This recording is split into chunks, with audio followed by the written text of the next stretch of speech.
अति प्राचीन काल की बात है। द्रविड़ देश में एक पांड्यवंशी राजा राज्य करते थे। उनका नाम था इंद्रद्युम्न। वे भगवान की आराधना में ही अपना अधिक समय व्यतीत करते थे। यद्यपि उनके राज्य में सर्वत्र सुख शांति थी, प्रजा प्रत्येक रीति से संतुष्ट थी, तथापि राजा इंद्रद्युम्न अपना समय राजकार्य में कम ही दे पाते थे। वे कहते थे कि भगवान विष्णु ही मेरे राज्य की व्यवस्था करते हैं, अतः वे अपने इष्ट परम प्रभु की उपासना में ही दत्तचित्त रहते थे। राजा इंद्रद्युम्न के मन में आराध्य आराधना की लालसा उत्तरोत्तर बढ़ती ही गई। इस कारण वे राज्य को त्याग कर मलय पर्वत पर रहने लगे। उनका वेश तपस्वियों जैसा था। सिर के बाल बढ़कर जटा के रूप में हो गए थे। वे निरंतर परम ब्रह्म परमात्मा की आराधना में तल्लीन रहते थे। उनके मन और प्राण भी श्री हरि के चरण कमलों में मधुकर बने रहते थे। इसके अतिरिक्त उन्हें जगत की कोई वस्तु नहीं सुहाती थी।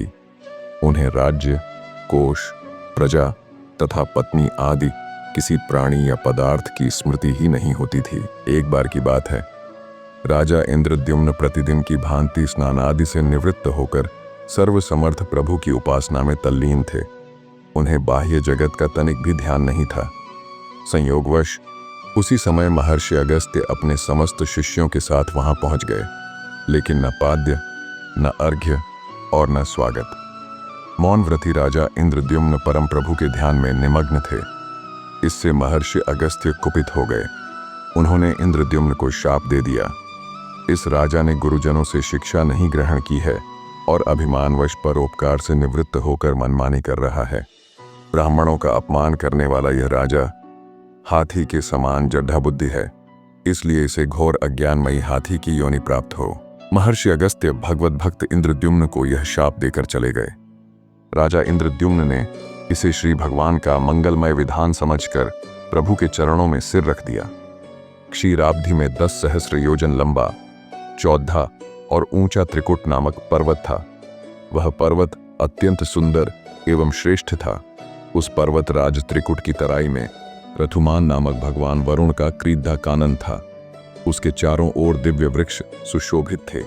वे वृक्ष सदा पुष्पों और फूलों से लदे रहते थे। उसी क्रीधा कानन रथुमान के समीप पर्वत श्रेष्ठ त्रिकुट के गहन वन में हथनियों के साथ अत्यंत शक्तिशाली और अमित पराक्रमी गजेंद्र रहता था। एक बार की बात है, गजेंद्र अपने साथियों सहित तृषाधिक्य प्यास की तीव्रता से व्याकुल हो गया। वह कमल की गंध से सुगंधित वायु को सूंघकर एक चित्ताकर्षक विशाल सरोवर के तट पर जा पहुंचा। गजेंद्र ने उस सरोवर के निर्मल, शीतल और मीठे जल में प्रवेश किया। पहले तो उसने जल पीकर अपनी तृषा बुझाई, फिर जल में स्नान कर अपना श्रम दूर किया। तत्पश्चात उसने जल क्रीड़ा आरंभ कर दी। वह अपनी सूंड में जल भरकर उसकी फुहारों से हथनियों को स्नान कराने लगा। तभी अचानक गजेंद्र ने सूंड उठाकर चीत्कार की। पता नहीं किधर से एक मगर ने आकर उसका पैर पकड़ लिया था। गजेंद्र ने अपना पैर छुड़ाने के लिए पूरी शक्ति लगाई, परंतु उसका वश नहीं चला, पैर नहीं छूटा। अपने स्वामी गजेंद्र को ग्रहग्रस्त देखकर हथनियां, कलभ और अन्य गज अत्यंत व्याकुल हो गए। वे सूंड उठाकर चिंघाड़ने और गजेंद्र को बचाने के लिए सरोवर के भीतर बाहर दौड़ने लगे। उन्होंने पूरी चेष्टा की, लेकिन सफल नहीं हुए। वस्तुतः महर्षि अगस्त्य के शाप से राजा इंद्रद्युम्न ही गजेंद्र हो गए थे और गंधर्व श्रेष्ठ हूहू महर्षि देवल के शाप से ग्राह हो गए थे। वे भी अत्यंत पराक्रमी थे। संघर्ष चलता रहा। गजेंद्र स्वयं को बाहर खींचता और ग्राह गजेंद्र को भीतर खींचता। सरोवर का निर्मल जल गंदला हो गया था। कमल दल क्षत विक्षत हो गए। जल जंतु व्याकुल हो उठे। गजेंद्र और ग्राह का संघर्ष 1 सहस्र वर्ष तक चलता रहा। दोनों जीवित रहे। यह दृश्य देखकर देवगण चकित हो गए। अंततः गजेंद्र का शरीर शिथिल हो गया। उसके शरीर में शक्ति और मन में उत्साह नहीं रहा, परंतु जलचर होने के कारण ग्राह की शक्ति में कोई कमी नहीं आई। उसकी शक्ति बढ़ गई। वह नवीन उत्साह से अधिक शक्ति लगाकर गजेंद्र को खींचने लगा। असमर्थ गजेंद्र के प्राण संकट में पड़ गए। उसकी शक्ति और पराक्रम का अहंकार चूर चूर हो गया। वह पूर्णतः निराश हो गया। किंतु पूर्व जन्म की निरंतर भगवद आराधना के फलस्वरूप उसे भगवत स्मृति हो आई। उसने निश्चय किया कि मैं कराल काल के भय से चराचर प्राणियों के शरण्य सर्वसमर्थ प्रभु की शरण ग्रहण करता हूँ। इस निश्चय के साथ गजेंद्र ने मन को एकाग्र कर पूर्व जन्म में सीखे श्रेष्ठ स्तोत्र द्वारा परम प्रभु की स्तुति करने लगा। गजेंद्र की स्तुति सुनकर सर्वात्मा सर्वदेव रूप भगवान विष्णु प्रकट हो गए। गजेंद्र को पीड़ित देखकर भगवान विष्णु गरुड़ पर आरूढ़ होकर अत्यंत शीघ्रता से उक्त सरोवर के तट पर पहुंच गए। जब जीवन से निराश तथा पीड़ा से छटपटाते गजेंद्र ने हाथ में चक्र लिए गरुडारूढ़ भगवान विष्णु को तीव्रता से अपनी ओर आते देखा तो उसने कमल का एक सुंदर पुष्प अपनी सूंड में लेकर ऊपर उठाया और बड़े कष्ट से कहा, नारायण जगत गुरु भगवान, आपको नमस्कार है। गजेंद्र को अत्यंत पीड़ित देखकर भगवान विष्णु गरुड़ की पीठ से कूद पड़े और गजेंद्र के साथ ग्राह को भी सरोवर से बाहर खींच लाए।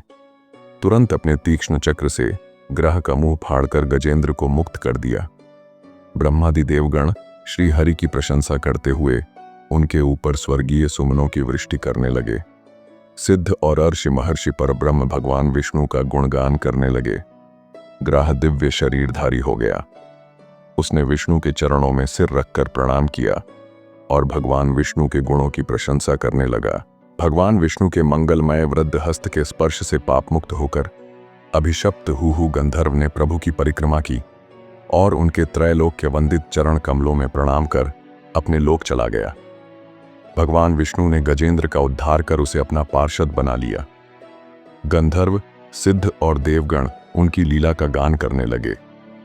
गजेंद्र की स्तुति से प्रसन्न होकर भगवान विष्णु ने सबके समक्ष कहा, प्यारे गजेंद्र, जो लोग ब्रह्म मुहूर्त में उठकर तुम्हारी की हुई स्तुति से मेरा स्तवन करेंगे उन्हें मैं मृत्यु के समय निर्मल बुद्धि का दान करूंगा। यह कहकर भगवान विष्णु ने पार्षद रूप में गजेंद्र को साथ लिया और गरुडारूढ़ होकर अपने दिव्य धाम को चले गए।